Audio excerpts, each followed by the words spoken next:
স্বার্থপর এই দুনিয়া, কারোর জন্য থামে না রে বাপ।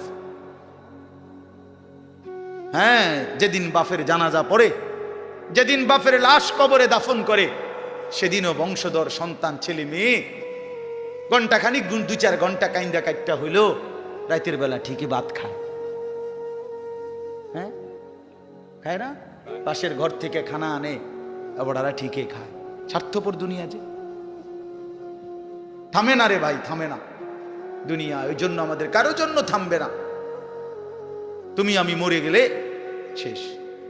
আবারও বলছি এই কথাটা, আমি মরে গেলে এরপরে পৃথিবী যত আধুনিকে হোক না কেন, আমার কি কথা বুঝছিনি? আমি মরার পরে যদি সবার ঘর স্বর্ণের বাড়ি হয়ে যায় তো আমার লাভ হইল কি?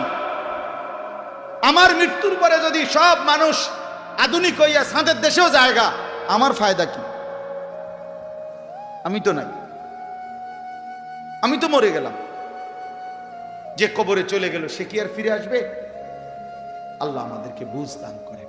এই জন্য ছেলেরা, রাত গভীরে বন্ধু চলো নিয়ত করি 5 ওয়াক্ত নামাজ পড়বো ইনশাআল্লাহ। ভাইয়া নষ্ট হইও না, নষ্ট হইও না, চরিত্রহীন হইও না বাপ।